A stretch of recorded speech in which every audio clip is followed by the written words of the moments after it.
मित्रांनो बघा, टीईटी 2021 ला आलेला क्वेश्चन आधी वाचूया. सभागृहाच्या पहिल्या रांगेत 20, दुसऱ्या रांगेत 24 व तिसऱ्या रांगेत 28 खुर्च्या आहेत. सभागृहात खुर्च्याच्या एकूण 40 रांगा आहेत, तर 28व्या रांगेत एकूण किती खुर्च्या असतील? मित्रांनो, हे गणित दोन पद्धतीने सोडवायचं. एक आपला टीएनचा फॉर्म्युला असतो आणि एक आपण लॉजिकली, पण ते पण त्या टीएनच्याच फॉर्म्युल्यामध्ये जातं. बघा, लॉजिकली सोडवण्याचा प्रयत्न करूया आपण. बघा, कारण परीक्षेमध्ये आपल्याला सगळे सूत्र पाठ असू शकत नाही. बघा, पहिली रांग आहे बरं का, पहिल्या रांगेत किती खुर्च्या आहेत? 20 आहेत. दुसऱ्या रांगेत किती आहेत मित्रांनो? दुसऱ्या रांगेत 24. मग मी 24 ला असं लिहू शकतो का? 20 अधिक 4 लिहू शकतो, काही अडचण नाही. चला, तिसऱ्या रांगेत किती दिल्यात त्यांनी? 28 दिल्यात. मी त्याला 20 अधिक 8 लिहू शकतो का? लिहू शकतो. बघा, प्रत्येक रांगेत वरचेवर किती खुर्च्या वाढत चालल्यात?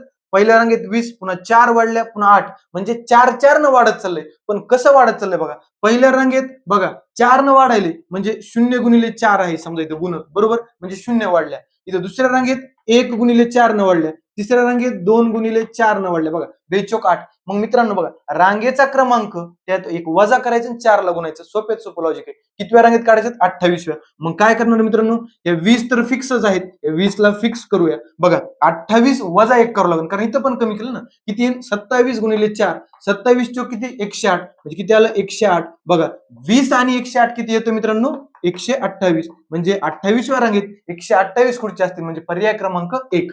थँक्यू.